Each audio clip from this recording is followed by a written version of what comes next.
আসসালামু আলাইকুম, স্বাগত জানাচ্ছি প্রজন্ম টেলিভিশনের প্রাইম নিউজে। সাথে আছি আমি তানজিলা টুইঙ্কেল। শুরুতে থাকছে বেস্ট মাই ফ্লাইট সংবাদ শিরোনাম। গাজায় যুদ্ধবিরতি লঙ্ঘন করে আবারও ইসরায়েলে হামলা, নিহত ছাড়ালো ৬৯,০০০। বিক্ষোভে উত্তাল পর্তুগাল, রাজপথে হাজারো মানুষ। যুক্তরাষ্ট্র ইসরায়েলকে আত্মসমর্পণে বাধ্য করে ইরান।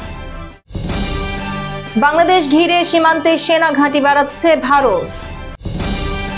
বলিউডের সবচেয়ে ব্যয়বহুল সিনেমা হতে পারে শাহরুখের কিং। এতক্ষণ শুনছিলেন শিরোনাম, এবার বিস্তারিত।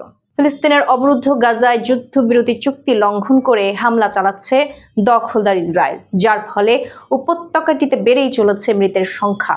২০২৩ সালের ৭ই অক্টোবর থেকে চলা ইসরায়েলি হামলায় গাজায় নিহতের সংখ্যা বেড়ে দাঁড়িয়েছে ৬৯,১৬৯ জনে। ৮ই নভেম্বর গাজার স্বাস্থ্য মন্ত্রণালয় এ তথ্য জানিয়েছে। গত মাসে যুদ্ধবিরতি চুক্তি কার্যকর হওয়ার পর থেকে ইসরায়েলি হামলায় ২৪০ জনেরও বেশি ফিলিস্তিনি নিহত হয়েছেন। প্রতিবেদনে আরও বলা হয়েছে, শনিবার ইসরায়েলি হামলায় আরও ২ জন ফিলিস্তিনির মৃত্যুর খবর পাওয়া গেছে। যুদ্ধবিরতি স্বাক্ষরের পরও নানা অজুহাতে ফিলিস্তিনিদের ওপর হামলা চালিয়ে যাচ্ছে ইসরায়েলি সেনারা। গাজার উত্তর সীমান্তে ইয়েলো লাইন অতিক্রম করার অভিযোগ তুলে হত্যা করেছে আরও কয়েকজনকে। স্থানীয়দের দাবি, যুদ্ধবিরতির পর নির্ধারিত এই ইয়েলো লাইন আসলে অদৃশ্য এক সীমা, যা কোথায় রয়েছে কেউ জানে না। এতে ইসরায়েলি বাহিনীর গুলিতে প্রতিদিনই প্রাণ হারাচ্ছেন সাধারণ মানুষ। হামলা চলছে অন্যান্য এলাকাতেও। নেতানিয়াহু বাহিনীর পুঁতে রাখা বোমা বিস্ফোরিত হয়ে প্রাণ গেছে শিশুরও। স্থানীয় কর্তৃপক্ষের হিসাব অনুযায়ী ইসরায়েল প্রায় ২ লাখ টন বোমা ফেলেছে গাজায়, যার মধ্যে ৭০,০০০ টন এখনও নিষ্ক্রিয় অবস্থায় রয়েছে। গাজার শেখ রাদওয়ান এলাকায় দেখা দিয়েছে ভয়াবহ দূষিত পানির সংকট। বৃষ্টির পানি ধরে রাখার পুকুরে জমে আছে ময়লা আবর্জনা।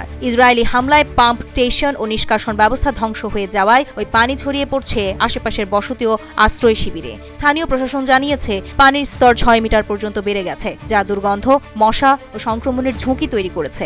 জাতিসংঘের প্রতিবেদনে বলা হয়, গাজার ভূগর্ভস্থ পানির বেশিরভাগ অংশই এখন মারাত্মকভাবে দূষিত। এদিকে পশ্চিম তীরেও বাড়ছে সহিংসতা। জেনিনের দক্ষিণ পূর্বাঞ্চলের রাবা গ্রামে ফিলিস্তিনিদের বাড়িঘরে হামলা চালায় ইসরায়েলি বসতি স্থাপনকারীরা। তাদের সহায়তা করছে সেনারা। জাতিসংঘের তথ্য বলছে, সেপ্টেম্বর থেকে পশ্চিম তীরে ৭০টি গ্রামে ১২৬টি সহিংস হামলা হয়েছে। পুড়ে গেছে ৪,০০০-এরও বেশি জলপাই গাছ। এবার বিক্ষোভে উত্তাল হয়ে উঠেছে ইউরোপের দেশ পর্তুগাল। দেশটিতে প্রস্তাবিত শ্রম আইন সংস্কারের বিরুদ্ধে হাজার হাজার মানুষ রাজপথে নেমে এসেছেন। আন্দোলনকারীদের দাবি, শ্রমিকদের অধিকারকে গুরুতরভাবে হুমকির মুখে ফেলবে। জানা যায়, পর্তুগালের ডানপন্থী সরকার শ্রম আইনে বেশ কিছু পরিবর্তন আনতে চাইছেন। এতে করে নিয়োগকর্তারা সহজে কর্মী ছাঁটাই করতে পারবেন। এছাড়া বাইরের কোম্পানিতে কাজ আউটসোর্স করতে পারবেন এবং কিছু ধরনের ছুটির সীমাও কমাতে পারে। এর মধ্যে রয়েছে গর্ভপাত বা গর্ভপাতজনিত কারণে নারীদের ছুটিও কমানো। সরকারের দাবি, এসব পদক্ষেপ কর্মক্ষেত্রের নমনীয়তা ও উৎপাদনশীলতা বাড়ানোর জন্য জরুরি। পর্তুগালের বৃহত্তম শ্রমিক সংগঠন সিজিটিপির মহাসচিব তিয়াগো অলিভেইরা এই প্রস্তাবগুলোকে দেশের শ্রমিকদের বিরুদ্ধে ইতিহাসের অন্যতম বৃহত্তম আঘাত বলে অভিহিত করেছেন এবং আগামী ১১ ডিসেম্বর সাধারণ ধর্মঘটের ঘোষণা দিয়েছেন। সংগঠনটি জানিয়েছে, প্রায় ১ লাখ মানুষ লিসবনের প্রধান সড়ক জুড়ে বিক্ষোভে অংশ নেয়। অ্যাসোসিয়েটেড প্রেসও জানিয়েছে, সেখানে ১০,০০০-এরও বেশি মানুষ জড়ো হয়েছিল। পুলিশের কোনো আনুষ্ঠানিক সংখ্যা জানা যায়নি। এছাড়াও বিক্ষোভকারীরা বেতন বাড়ানোর দাবিও তুলেছেন। সরকারি তথ্য অনুযায়ী পর্তুগালে গত বছর ৫০% বেশি কর্মী মাসে ১,০০০ ইউরোর কম আয় করেছেন। দেশটির ন্যূনতম মজুরি মাত্র ৮৭০ ইউরো। সরকারের প্রস্তাবিত শ্রম আইনটি সংসদে পাশ হওয়ার সম্ভাবনা রয়েছে, কারণ এ বিষয়ে ডানপন্থী দল সেগা সমর্থন দিয়েছেন। তিয়াগো অলিভেইরা বলেন, এই আইন কার্যকর হলে এটি আমাদের প্রত্যেকের জীবনে এক বিশাল পশ্চাৎপদতা বয়ে আনবে। মধ্যপ্রাচ্যে ইরানকে সামরিক শক্তিতে দুর্বল করে রাখতে নতুন কৌশল সাজিয়েছিল ইসরায়েল, যাতে সায় দিয়েছিলেন মার্কিন প্রেসিডেন্ট ডোনাল্ড ট্রাম্প। এরপরই ইরানের একাধিক স্থাপনা লক্ষ্য করে হামলা চালায় নেতানিয়াহুর বাহিনী। আর এই হামলার মাধ্যমে ইরানকে সামরিক সক্ষমতার মেরুদণ্ড ভেঙে দিতে চেয়েছিল যুক্তরাষ্ট্র ও ইসরায়েল। কিন্তু ইরান যেভাবে নিজেদের অত্যাধুনিক প্রযুক্তির ক্ষেপণাস্ত্র ব্যবহার করে পাল্টা হামলা চালায়, তাতে শত্রুদের বুকে কম্পন ধরে যায়। এরপরই চিন্তিত হয়ে পড়ে এই দুই দেশ, কেননা তারা ভাবতেও পারেনি আয়াতুল্লাহ খামেনির দেশ এত ভয়ঙ্করভাবে আঘাত হানবে। গত জুনে ইরান ও ইসরায়েলের মধ্যে চলা 12 দিনের যুদ্ধে ইরানের প্রতিরোধ ছিল চোখে পড়ার মতো। ঝাঁকে ঝাঁকে ক্ষেপণাস্ত্র হামলা চালিয়ে ইসরায়েলের অভ্যন্তরে একাধিক স্থাপনায় নিখুঁত হামলা চালায় তেহরান। এই হামলা থেকে বাঁচতে ইসরায়েলিরা বাংকারে আশ্রয় নিয়েছিল। এমনকি তাদের নেতা বেনিয়ামিন নেতানিয়াহু নিজেও বাংকারে লুকিয়েছিলেন। 12 দিনের ওই যুদ্ধের ঘটনা তুলে ধরে ইরানের পররাষ্ট্রমন্ত্রী আব্বাস আরাগচি বৃহস্পতিবার বলেন, তাদের সামরিক বাহিনী ভয়ঙ্কর হামলা চালিয়ে শত্রুদের বুকে কম্পন তৈরি করে এবং তাদের নিঃশর্ত যুদ্ধবিরতি চাইতে বাধ্য করা হয়, কারণ তারা ভাবতেও পারেনি ইরান এত দ্রুত পাল্টা হামলা চালাবে। সেই বাস্তবতায় দাঁড়িয়ে শত্রুরা তাদের লক্ষ্য অর্জনে পুরোপুরি ব্যর্থ হয়েছে। আরাগচি বলেন, ওই যুদ্ধের প্রথম থেকে ইসরায়েল আমেরিকা আত্মসমর্পণের জন্য নিঃশর্ত সমঝোতার বার্তা পাঠাতে থাকে। এক পর্যায়ে সোশ্যাল মিডিয়াতে প্রকাশ্যে ডোনাল্ড ট্রাম্প নিঃশর্ত আত্মসমর্পণের ঘোষণা দিয়েছিলেন। আরাগচি আরও বলেন, শত্রুরা ভেবেছিল 2-3 দিনের মধ্যেই ইরান আত্মসমর্পণের জন্য হাত উঁচু করবে, তবে তারা আয়াতুল্লাহ আলী খামেনির প্রজ্ঞা বুঝতে পারেনি, কারণ তারা দৃঢ়তায় ইরান দ্রুতই সেনাবাহিনী পুনর্গঠন করে দেশ রক্ষায় যুদ্ধের ময়দানে ঝাঁপিয়ে পড়ে।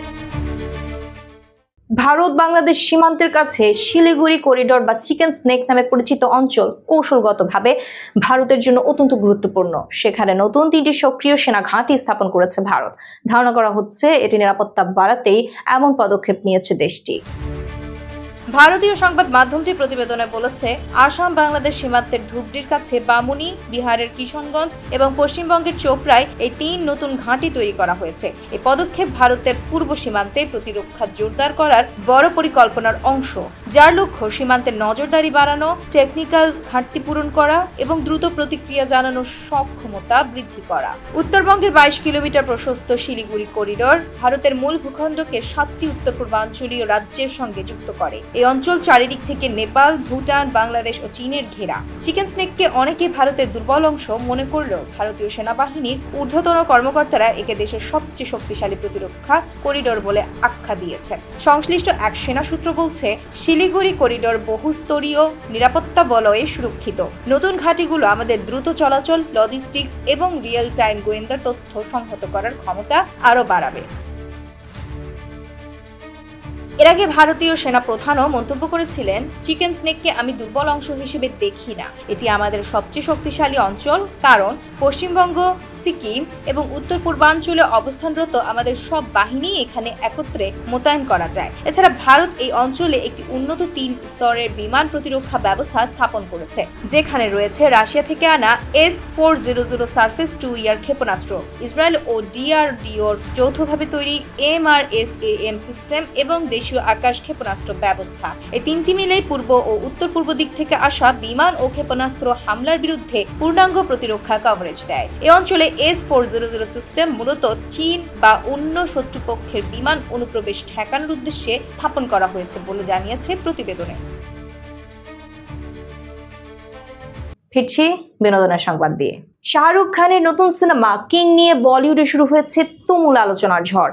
বিশাল বাজেট, আন্তর্জাতিক মানের অ্যাকশন দৃশ্য আর তারকাবহুল কাস্টিং সব মিলিয়ে ছবিটিতে ইতিমধ্যেই ভারতের ইতিহাসের সবচেয়ে ব্যয়বহুল অ্যাকশন সিনেমা হিসেবে দেখা হচ্ছে। শাহরুখ খানের নতুন সিনেমা কিং নিয়ে বলিউডে শুরু হয়েছে তুমুল আলোচনার ঝড়। বিশাল বাজেট, আন্তর্জাতিক মানের অ্যাকশন দৃশ্য আর তারকাবহুল কাস্টিং সব মিলিয়ে ছবিটিকে ইতিমধ্যেই ভারতের ইতিহাসে সবচেয়ে ব্যয়বহুল অ্যাকশন সিনেমা হিসেবে দেখা হচ্ছে। বলিউড হাঙ্গামার এক প্রতিবেদনে বলা হয়েছে, সিদ্ধার্থ আনন্দ পরিচালিত কিং এর প্রাথমিক বাজেট ছিল 150 কোটি রুপি, তবে কাহিনী ও অ্যাকশন দৃশ্যের পরিধি বাড়তে বাড়তে সেই বাজেট এখন দাঁড়িয়েছে প্রায় 350 কোটিতে। এতে এখনও বিপণন ও প্রচারণার খরচ যোগ হয়নি। প্রথম দিকে ছবিটি পরিকল্পনা করেছিলেন পরিচালক সুজয় ঘোষ, যেখানে শাহরুখের ভূমিকাটি ছিল সীমিত। পরে সিদ্ধার্থ আনন্দ প্রকল্পটি হাতে নিয়ে শাহরুখের সঙ্গে বসে নতুন করে গল্প ভিশন সাজান। তারা চেয়েছিলেন এমন এক ভারতীয় অ্যাকশন ছবি তৈরি করতে যার ভিজুয়াল বৈচিত্র্য ও পরিসর আন্তর্জাতিক মান ছুঁয়ে যাবে। সিনেমাটিতে থাকবে 6টি বিশাল অ্যাকশন সিকোয়েন্স, এর মধ্যে 3টি বাস্তব লোকেশনে, বাকিগুলো বিশেষভাবে নির্মিত সেটে শুট করা হবে। বিশেষ করে শাহরুখ খানের ইন্ট্রোডাকশন দৃশ্যকে ঘিরে ব্যয় হচ্ছে বিপুল অর্থ, যা ছবির অন্যতম প্রধান আকর্ষণ হিসেবে দেখা হচ্ছে।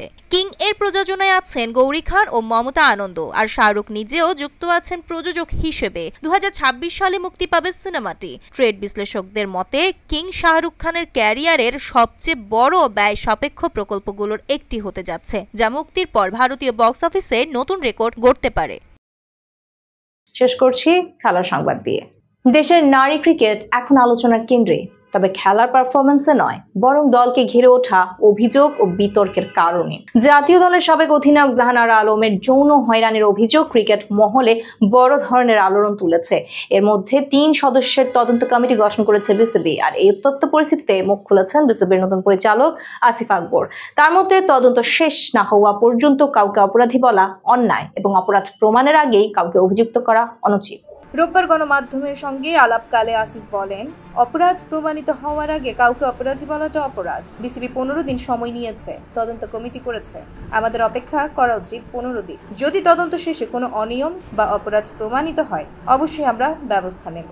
আসিফ আরো বলেন, নারী ক্রিকেটে যে অবস্থানে বাংলাদেশ পৌঁছেছে সেটি ধরে রাখতে হলে এই ধরনের সমস্যা দ্রুত ও কঠোরভাবে সমাধান করা জরুরি। আমরা বিশ্বাস করি নারী ক্রিকেট এখন যে উচ্চতায় আছে সেটা ধারাবাহিকতা রাখতে হলে এই সমস্যাগুলো সমাধান করতে হবে এবং খুব কঠোরভাবে সমাধান করতে হবে। বোর্ডে নতুন দায়িত্ব পাওয়া আসিফ জানালেন, তারা অতীতের বিতর্ক পেছনে ফেলে একটি পরিচ্ছন্ন প্রশাসনিক পরিবেশ গড়ে তুলতে চান। যেহেতু আমরা বোর্ডে নতুন, 1.5 মাস হয়েছে আমাদের, আমরা চেষ্টা করছি যেন কোনো রকম বিতর্ক ছাড়া কাজ করা যায়। অতীতে যা হয়েছে সেগুলো যেন আর টেনে না আনি, এটাই এখন আমাদের লক্ষ্য। বিসিবির গঠিত 3 সদস্যের তদন্ত কমিটিতে নেতৃত্ব দিচ্ছেন সাবেক বিচারপতি তারিকুল হাকিম, সঙ্গে আছেন বোর্ড পরিচালক রুবাবা দৌলা এবং নারী ক্রীড়া সমিতির সভাপতি ব্যারিস্টার সারওয়াত সিরাজ শুক্লা।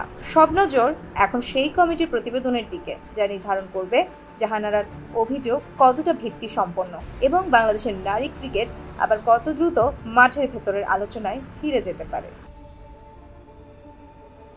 এই ছিল প্রজন্ম টেলিভিশনের প্রাইম নিউজ। পরবর্তী প্রাইম নিউজ দেখার আমন্ত্রণ জানিয়ে শেষ করছি এখানে। এতক্ষণ সাথে থাকার জন্য ধন্যবাদ।